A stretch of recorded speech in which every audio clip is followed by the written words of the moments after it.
नमस्कार विद्यार्थियों, स्वागत है आप सभी का आपके अपने YouTube प्लेटफॉर्म उदय एजुकेशन में। आज के इस वीडियो में मैं लेके आया हूं अर्धवार्षिक परीक्षा सत्र 2023-24 की दृष्टि से इम्पोर्टेंट कक्षा 6 का सामाजिक विज्ञान का पेपर, जो कि आपके आने वाले अर्धवार्षिक परीक्षा की दृष्टि से वेरी वेरी मोस्ट इम्पोर्टेंट रहेगा।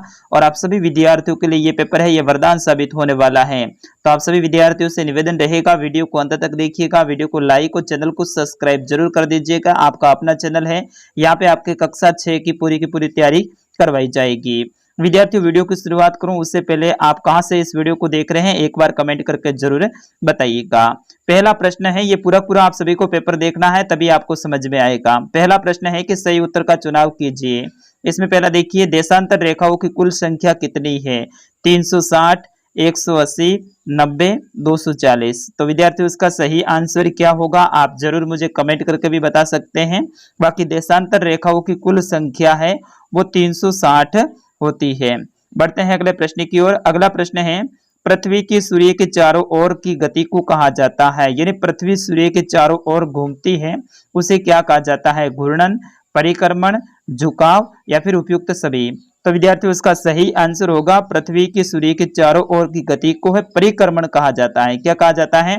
परिक्रमण कहा जाता है। बाकी घूर्णन है वो पृथ्वी अपने अक्ष पर एक ही जगह पे घूमती है, उसे घूर्णन कहा जाता है। अगला प्रश्न है, प्रश्न संख्या 3, नीले रंग का इस्तेमाल किसे दिखाने में किया जाता है? जलाशय, पर्वतों, मैदानों, सड़कों? तो विद्यार्थियों, आप सभी को पता होगा नीला रंग है वो किसके लिए होता है? जलाशयों के लिए होता है।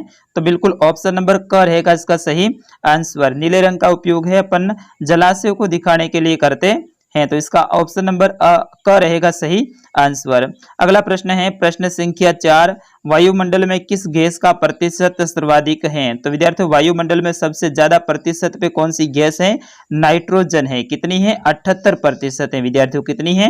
78%। दूसरे नंबर की बड़ी गैस कौन सी है? ऑक्सीजन है, और ये वायुमंडल में कितनी है?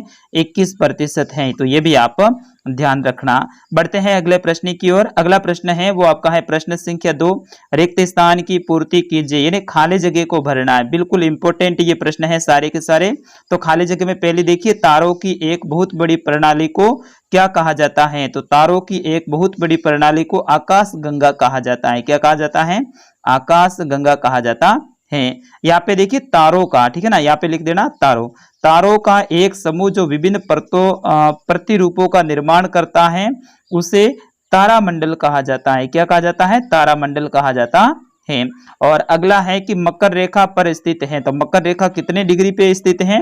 23.5 डिग्री दक्षिणी अक्षांश पे। कितने पे? 23.5 डिग्री दक्षिणी अक्षांश। ये लिखना जरूरी है विद्यार्थियों। जिसने दक्षिणी अक्षांश नहीं लिखा तो उनका उत्तर गलत हो जाएगा, क्योंकि 23.5 डिग्री उत्तरी अक्षांश पे मकर रेखा कर्क रेखा भी है। बढ़ते हैं अगले प्रश्न की ओर। यह आपके राजनीति विज्ञान की जो बुक है उसका प्रश्न है, और यह भी वेरी वेरी मोस्ट इंपोर्टेंट है। तो विद्यार्थियों, इसको भी आप सभी अच्छे से याद कीजिएगा। प्रश्न है कि विविधता किसे कहते हैं? तो विविधता किसे कहते हैं आप जरूर, आपको उत्तर आता है तो आप बता सकते हैं। प्रश्न संख्या 4 है कि लद्दाख के लोगों का प्रमुख व्यवसाय क्या था? तो विद्यार्थियों, लद्दाख को लोगों का प्रमुख व्यवसाय क्या था? कृषि, ठीक है ना, और पशुपालन। पशुपालन सबसे ज्यादा करते थे वो। और कोई व्यवसाय है तो आप जरूर मुझे कमेंट करके बताइएगा। अगला प्रश्न है, हेक्टर पीटरसन को गोली क्यों मारी थी? विद्यार्थियों, ये भी आपके राजनीति विज्ञान की बुक का प्रश्न है, वेरी वेरी मोस्ट इंपोर्टेंट है। अगला प्रश्न है, भारत का संविधान समानता के बारे में क्या कहता है? संविधान की दृष्टि से सभी लोग समान हैं, चाहे वो किसी भी जाति, धर्म या फिर किसी भी समुदाय से हो।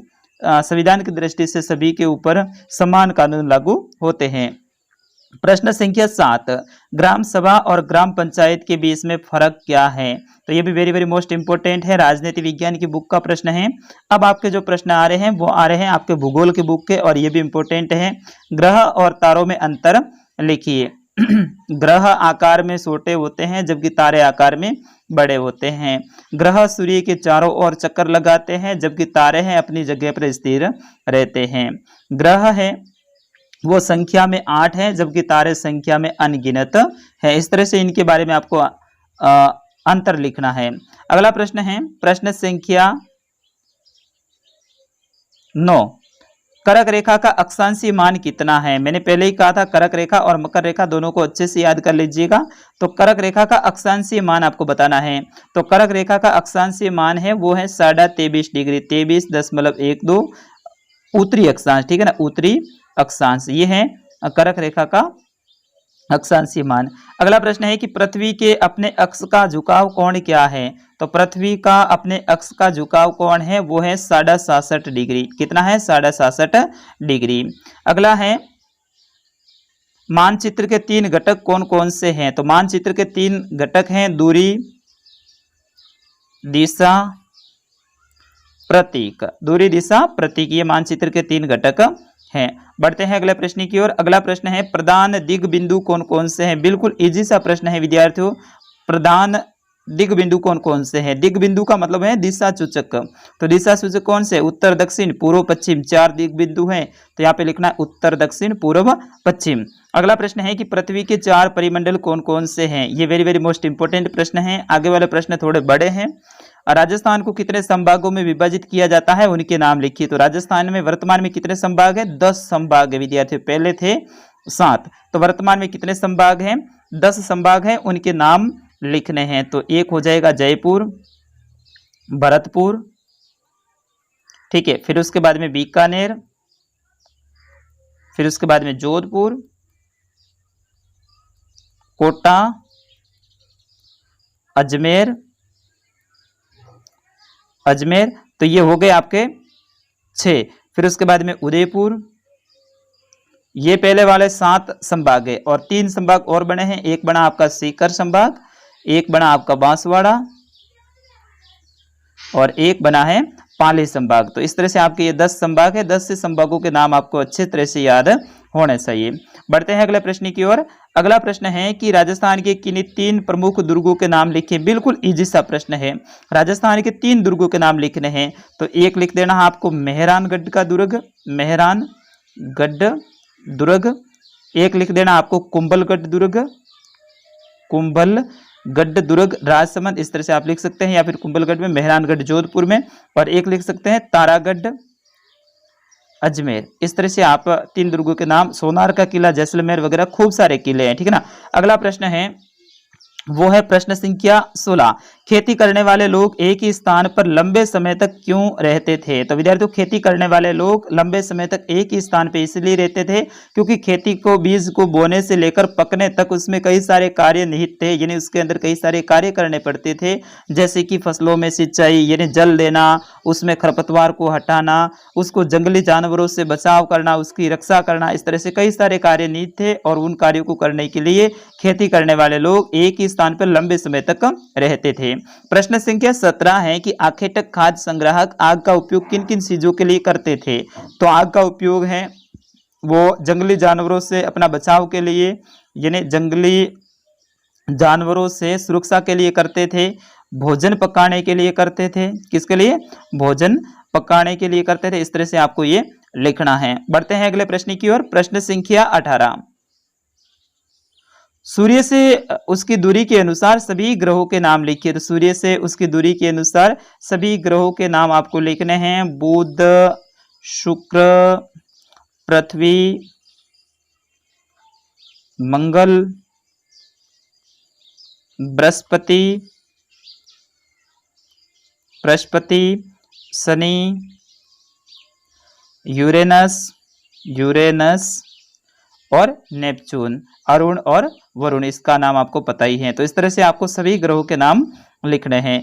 अगला प्रश्न है पृथ्वी के 3 ताप कटिबंध कौन कौन से हैं? तो पृथ्वी के 3 ताप कटिबंध है उष्ण कटिबंध, ठीक है ना, उष्ण कटिबंध, शीत कटिबंध और शीतोष्ण कटिबंध। उष्ण, शीतोष्ण और शीतोष्ण, इस तरह से आपको ये लिखना है। 3 ताप कटिबंध है, उष्ण, शीत और शीतोष्ण। तो 3 ताप कटिबंध हैं। अगला प्रश्न है अक्षांश एवं देशांतर रेखाएं क्या हैं?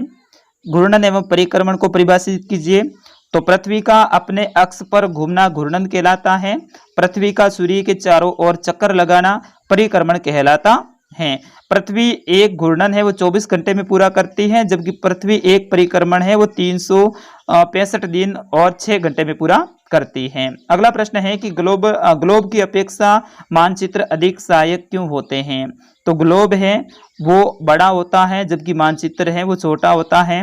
ग्लोब को एक स्थान से दूसरे स्थान पर लेकर जाना इतना आसान नहीं होता है, जबकि मानचित्र को एक स्थान से दूसरे स्थान पर लेकर जाना आसान होता है।